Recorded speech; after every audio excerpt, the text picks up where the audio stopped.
So, ire-resume po ng Senate Committee on Women, Children, Family Relations, and Gender Equality ang pagdinig namin kay Apollo Kibuloy sa Miyerkules 23 nitong Oktubre, higit kalahating taon mula nung kami nag-suspend sa oras ng alas 10 ng umaga. First question, ano sila? Ano tinayagan ng si Pastor Kibuloy ng Korte na mag-attend sa Senate? Susulat po ulit ang komite sa korte para tulad ng sa ibang mga resource persons na nasa kustodiya ng korte o di kaya ng law enforcement ay mahingi yung permiso nila na padaluhin siya dito sa hearing. Ano ba yung naasahang nangyayari sa hearing? Makukontrang, magkaharap sila ng mga witnesses yung mga complainant. Yes. May ilan po sa mga victim survivors na nakapagtestigo na haharap at may mga bago pa kaming mga victim survivors na hahabulin din ang kahit kapirasong hustisya dun man lang sa paraan ng pag-confront sa dati nilang leader. Ilan po yung mga bago? Hindi ko pa masabi yung exact number pero over the past 7 months na nag-suspend kami, may mga nag-reach out din sa opisina ko at sa aming komite dahil nasubaybayan din nila yung mga naunang mga pagdinig at nasubaybayan nila yung pagtestigo ng mga kapwa nilang victim survivors. Kung gusto pwede kong basahin, no? Kung gusto nyo, pwede kong basahin yung naging statement ko tungkol doon kay Marisa Duenas na nag-strike ng plea deal sa US government. So, sa loob at labas ng bansa, palapit na ng palapit ang araw ng pagkamit ng hustisya para sa mga biktima ng krimen ni Apollo Kibuloy.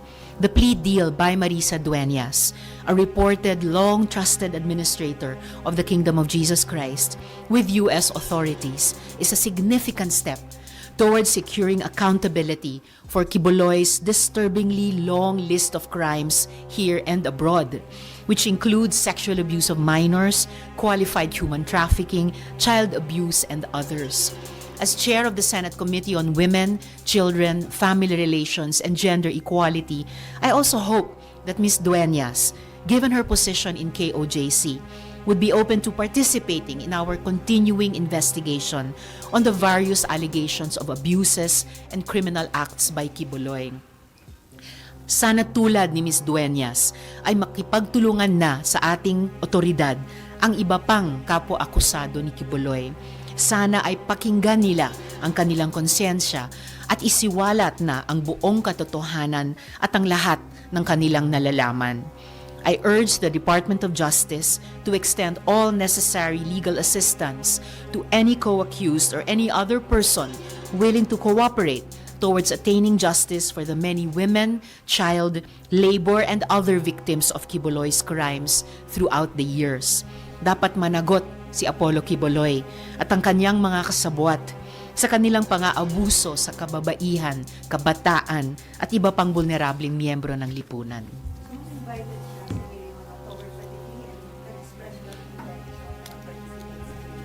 Sa pagkaalam ko, hindi pa siya nag-express ng intention na mag-cooperate pero pag-uusapan namin sa komite kung pwede nga namin siyang imbitahin given the circumstances. At susulat na po kami sa korte sa susunod na linggo. And then last question from my end. Ma'am, doon sa inyo naging executive session with Alice Gool last Wednesday? Tuesday? Tuesday po. Oh. May bago ba na share information si Alice Gool?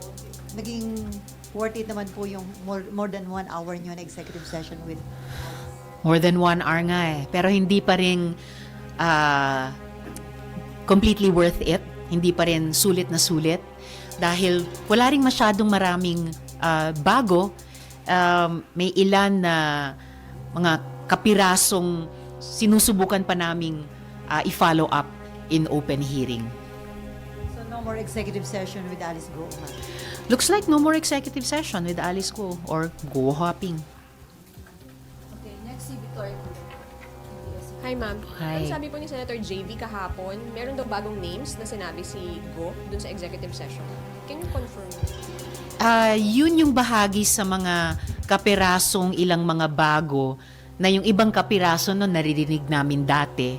So, para maging mas sulit, mas worth it, yung time hindi lamang ng komite pero ng publiko na sumusubaybay dito, sa huling pagdinig dito laban sa POGOs ay susubukan na naming ipin down yung katotohanan tungkol dyan at ang kaugnayan niyan sa paano tumakas si Guo Huaping, sino yung mga taga-gobyernong tumulong sa kanya, at ano ba yung sa mahalagang issue ng espionage ang ma-establish namin. Kasama na yung mahalagang input nung nakaraang hearing ng NICA. Ma'am, nung last hearing, medyo shocking yung participation ni Mary Ann Maslog Yes. dito kay Go. Do you think dapat papanagutin po ang PNP Intelligence Group kasi binigyan siya ng access, binigyan siya ng authority? Yun yung isang fina-follow up pa namin kung ano yung naging papel ng PNP Intelligence Group dito sa saga ni Guo Huaping at kung ano din ang maisasagot nila sa amin sa komite sa aming mga tanong. So kasama yon sa ilan sa importanteng huling itatanong at kukuhanan ng sagot ng komite sa last hearing. So invited po sila, ma'am, sa next hearing? Invited po sila. So you're looking into their possible liability rin po? We're looking into their possible liability or otherwise yung kabuuang naging papel nila dito sa aming investigasyon laban sa POGO at pati na yung ano ba ang papel ni Guo Huaping sa lahat ng ito. Ma'am, sabi ng BI, si Go Huaping ay possible lumabas daw po through a private hangar or private airstrip. Meron po ba kayong information about it? Mas inaasahan ko pa at iniintay at pagbabatayan ng mas conclusive yung complete report ng Bureau of Immigration na sinabi ni OIC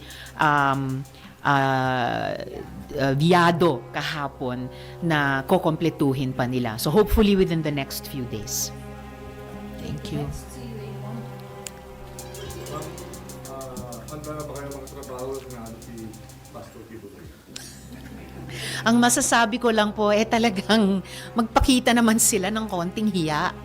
Ang bibigat po ng mga kasong inihaharap sa kanya, trafficking, abuse, various forms of abuse laban sa mga bata at iba pang mga vulnerableng sektor.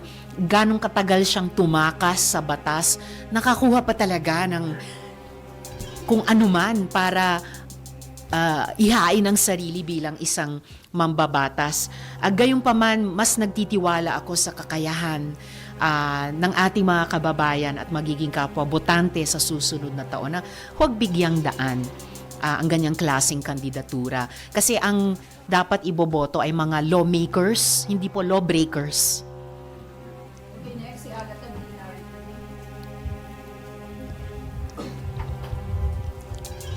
Hello po, Senator. Will the committee summon former Customs Chief Nicanor Faeldon in the next POGO hearing po since na-mention po siya last hearing? Pinag-aaralan din po naming imbitahin siya dahil yan yung salita, pangalang nakasulat sa papel ni Mary Ann Maslog at binanggit pa in full ni Guo Huaping na Nick Faeldon daw. Okay, next, Mav Gonzalez, Jimmy Sarah. Hi, Ma. Hi. Hi, Ma'am. Sumagot na po sa inyo yung DFA about your request po about Xi Jinping po. Sa pagkaalam ko ay in the process pa rin sila ng pagbigay ng instruction o gabay sa ating embahada sa Bangkok dahil nga hindi naman ordinaryong preso itong si Xi Jinping. So bibigyan nila ng gabay yung embahada given the diplomatic concerns. Pero panghahawakan ko at aasahan ko yung assurance na ibinigay ng DFA sa hearing na gagawin nila ang lahat ng posible given yung of course yung status nila bilang gobyerno at yung relationship nila sa gobyerno din ng Thailand, na gagawin nila ang lahat na kaya makapag-establish ng contact kay Xi. Dahil di umano may hawak siyang mga importanteng impormasyon na may kinalaman sa pambansang seguridad ng ating bansa. Ma'am, kung halimbawa po hindi mapagbigyan yung request natin kay She, how will this affect po yung investigation? Will it discredit all the spy allegations against former Mayor Go? Not at all. Regrettable kung hindi tayo makaka-establish or hindi ang gobyerno makaka-establish ng contact kay She. Pero parallel doon ay naalala nyo, many hearings ago, nabanggit ko na po na dun pa lang sa ocular inspection namin sa Pogo Hub sa Bamban, isinabi na sa amin noon na may mga anggulong interception ng Philippine government communications at hacking ng Philippine government websites na nagmumula dun sa Pogo Hub sa Bamban. Kaya nga't unang lumitaw yung anggulong possible espionage, and napakahalaga po ng mga inputs nga ng NICA nung nakaraang hearing. Sabi nila may 3 silang parallel efforts na ginagawa tungkol kay Guo Huaping at tungkol sa mga gawain niya dito sa ating bansa, kaugnay sa Pogo at iba pang aspeto, at binigyan na nila ng payo o babala ang lahat, hindi lamang ng mga institusyon sa gobyerno, pero lahat nating mga mamamayang Pilipino na maging mapanuri at mapagbantay tungkol dito sa mga possible foreign covert operations. Good afternoon. Ma'am, first dun kay Alice, nabanggit nyo nung nakaraang hearing yung Yang Brothers. Yes. Sinasabi nyo na Chinese agent or Chinese spy. Sino po ba dun sa tatlo? Yun yung itinatanong ko kay Tony Yang na resource person na pagkatapos siyang maaresto sa Cagayan de Oro Pogo Hub doon. Dahil yung pinakita naming mga dokumento at screenshot sa kanya ay nagpapakita na yung 2 kapatid niya ay dumalo bilang delegado sa isang congress ng mga overseas Chinese na organisado ng Communist Party of China, dun mismo sa China.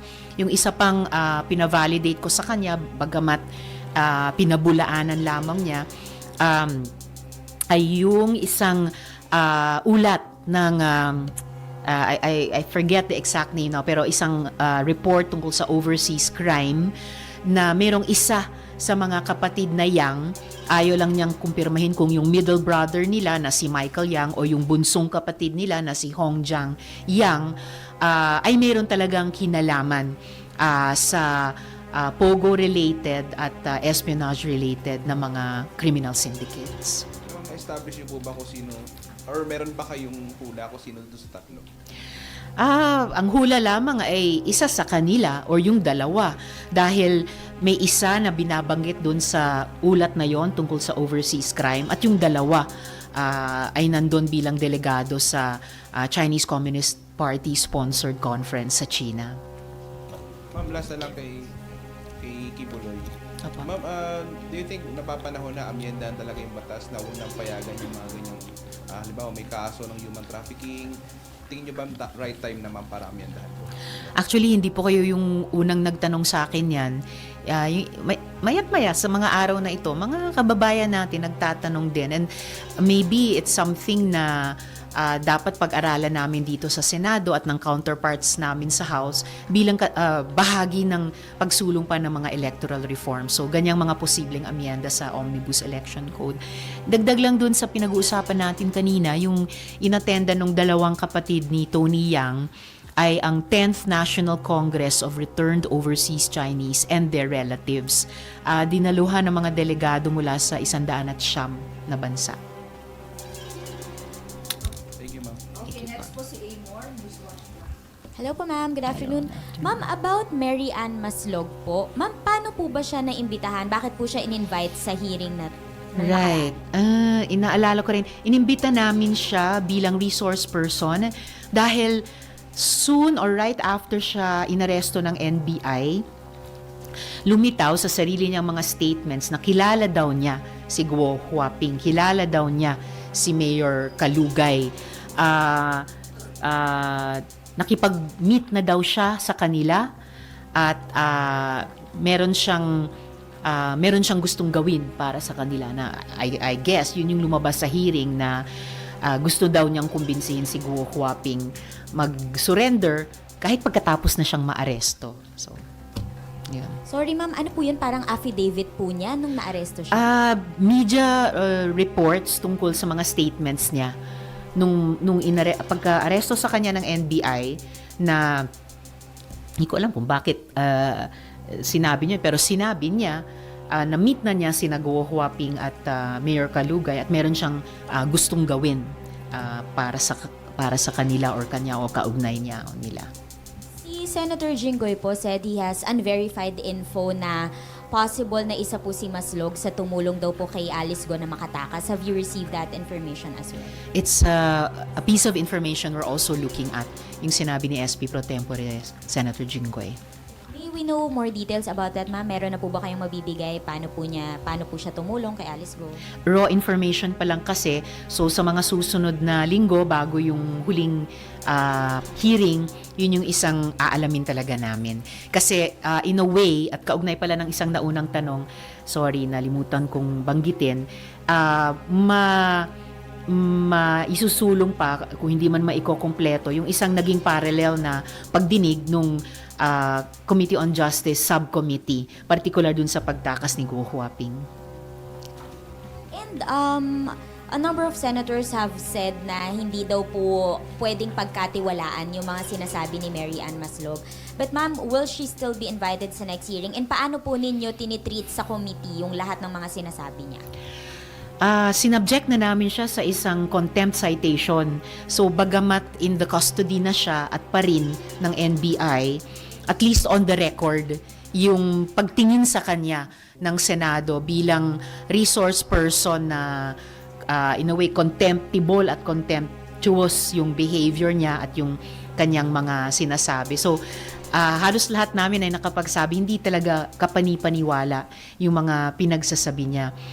At the same time, habang patapos na kami, pasara na sa investigasyon, kailangan talaga naming at gagawin naming mag-sift through lahat ng iba't ibang facts o mga sinasabing facts na ibinabato sa komite sa pagdinig para maka-arrive at sa tingin namin pinaka-klaro, pinaka-kompleto sana at pinaka-totoo dapat na larawan, kwento ng Pogo dito sa Pilipinas, yung si Guo Huaping sa Pogo at yung ibang mga issues at personalities na involved dun sa mga issue na kaugnay ng Pogo sa Pilipinas. Ma'am, will you also focus on yung sinasabi po ni Senator Bato na involvement ng someone from Malacanang na inutusan daw po si Maslog na i-pin or i-implicate siya and si Senator Bongo, former President Duterte, General Karamat dun sa Pogo? Iyon yung isa sa maraming di umanong facts na itinatapon sa buong diskusyon na na-generate ng investigasyong ito at aming sasalain alin ang mukhang totoo, alin ang mukhang hindi totoo, regardless kung sino-sino ang nagsabi, para kahit maingay na maingay ang isyong ito, sa katahimikan ng collective na pag-iisip namin sa komite, yun na nga, pipilitin naming mabuo yung kwento. Ano ba talaga yung kwento ng Pogo dito sa Pilipinas? Ang kwento ni Guo Huaping sa Pogo sa Pilipinas, ang kwento ng mga taong naging kasosyo niya, nagprotekta sa kanya, tumulong sa kanyang tumakas, no? Regardless of sinong nagsasabi ng ano sa ngayon. Last na po, for my end. Ma'am, yung sinabi po niya sa executive session ng mga names, mga Chinese nationals po ba yun na mastermind umano or mga Pilipino na tumulong po sa kanya? Halo-halo din. Tulad ng lumalabas sa open hearings. Apo. Apo. Thank you.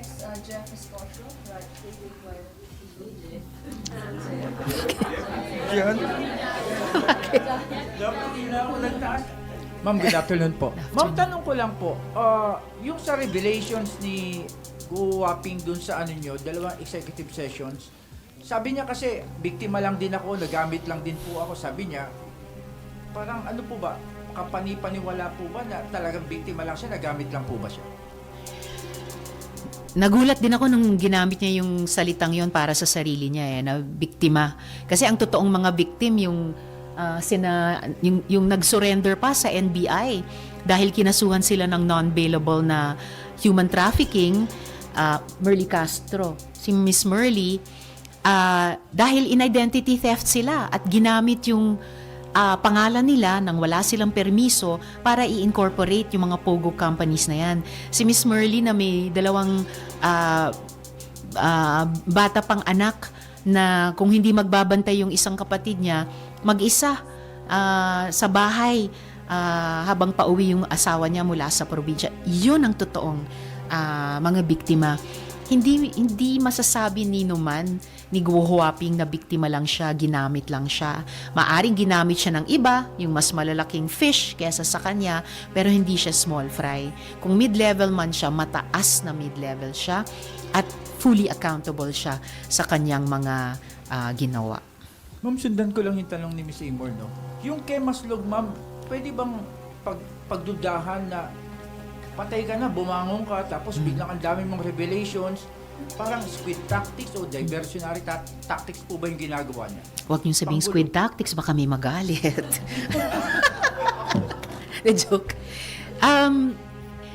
Talagang hindi siya kapanipaniwala.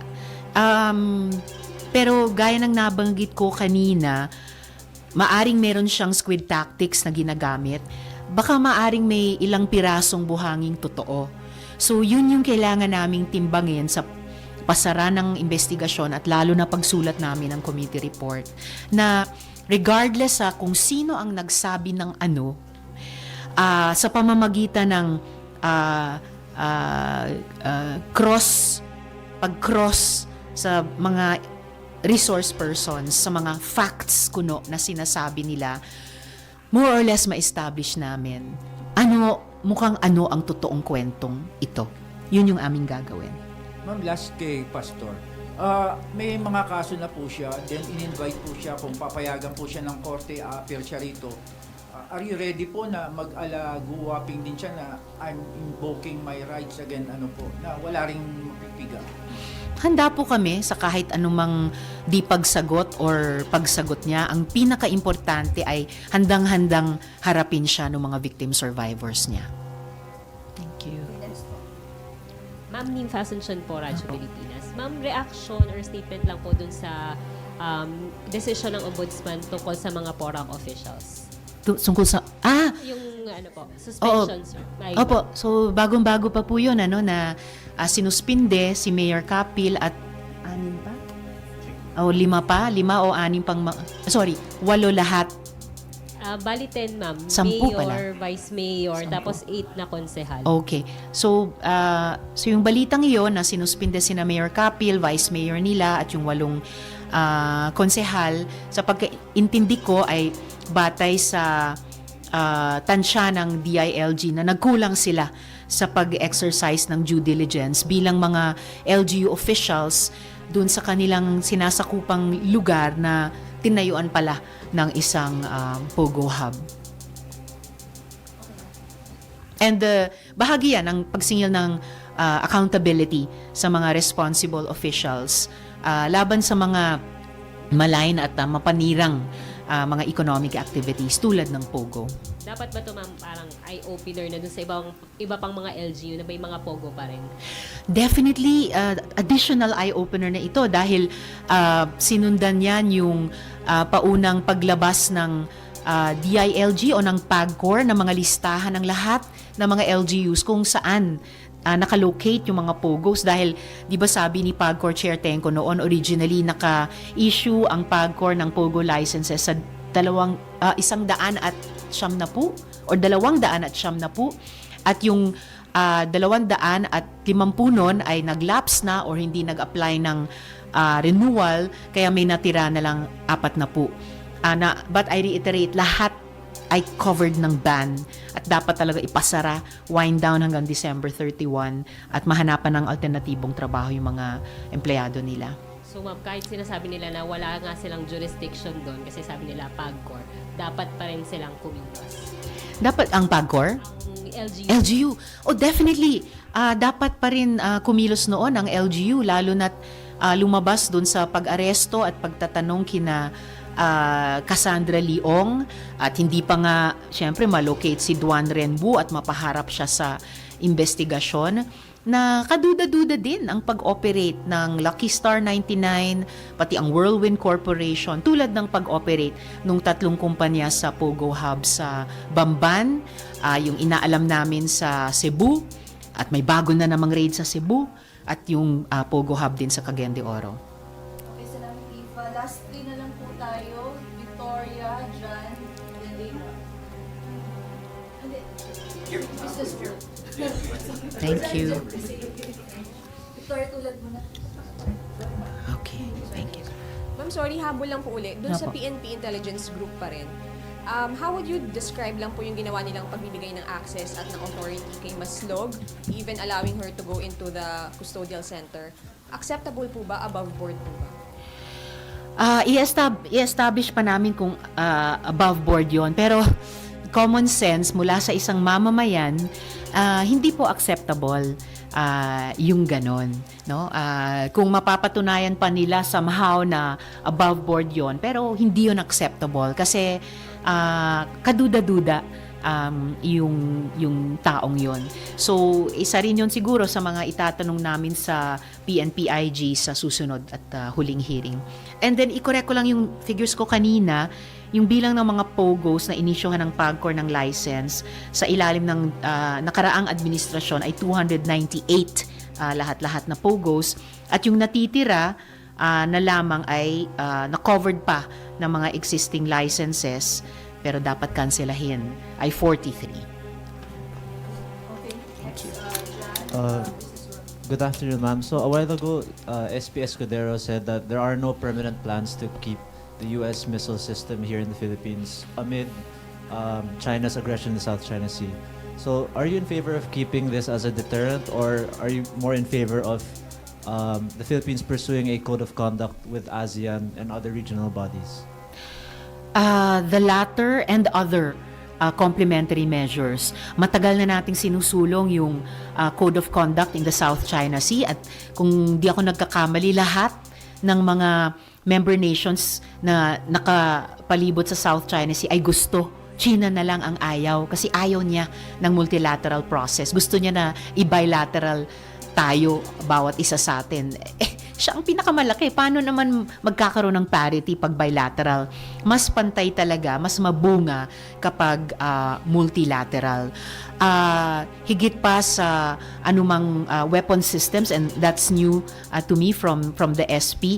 Tingin ko, para talagang ibalik natin sa captain's wheel yung diplomacy, saka yung political action ng gobyerno natin with the modernization ng armed forces bilang naka-reinforce sa political at diplomatic, mabunga na paramihin pa yung mga joint maritime patrols ng ating mga coast guards, navies, katumbas ng Bureau of Fisheries and Aquatic Resources, pati yung mga mangingisda ng iba't ibang claimant nations dito sa buong South China Sea. Plus, yung naging batas na pinirmahan just the other day, pagpapatupad talaga ng Self-Reliant Defense Program Act para magkaroon tayo ng domestic capacity talaga, depensahan ang sarili natin bilang backup sa pinaka-importante at tingin ko pinaka-effective pa rin, political and diplomatic action bilang bahagi ng isang malaking alyansa ng maraming bansa at regional formations, at dumadami pa sila na kumakampi sa atin vis-a-vis China sa ilalim ng UNCLOS at dahil sa tagumpay natin sa Hague. Thank you, ma'am. Yes. Isa na lang po. Actually, yung kahapon dapat yun yung huli eh. Kaya lang sumabog yung Al Jazeera documentary at yung Mary Ann Maslog. So, isa na lang po. Parang isa na. Po? So, last na talaga. Unless meron na namang dumating doon na namatay at nabuhay na magmuli. Oh. Isa-schedule pa po namin. Opo. Mas mauna, ma'am, yung kay Pastor. Mauna na muna yung pag-resume nung kay Apollo Kibuloy. Oo, kasi kailangan namin ng konti pang oras para ipin down yung mga loose threads. Gusto namin pong mabuhol ng maayos-ayos yung investigasyon namin laban sa Pogos. So, kumpis na ba ng mga information from Blue Wapping? More or less, at least hindi man 100% to a decent degree, masettle namin yung iba't ibang, sabi namin, mga importanteng issue kaugnay ng Pogo. Okay, more or less. More or less sa nakaraang dalawang executive sessions, more or less how many names ng mga Filipinos and Chinese yung napangalanan po ni Alice Go? And does it seem to you na nagsasabi naman siya ng totoo dun sa executive session? Halo. Halong totoo, halong di totoo. So pati yung mga pangalan ay sinisigurado pa namin. Kaya hindi ko mabilang kasi hindi ko alam kung alin doon ang totoo, ilan doon ang totoo at ilan ang hindi totoo. Basta pag na-finalize namin yung committee report, sasabihin namin kung sino doon yung tingin talaga namin. Hindi lang batay sa sinabi niya, pero batay sa sinabi niya at yung iba pa naming nakalap na mga ebidensya. Ang mga perpetrators ng Pogo dito sa Pilipinas, ang mga kasabwat sa pagtakas niya. Or less. So, yeah. 10 or less. Salamat. Thank you.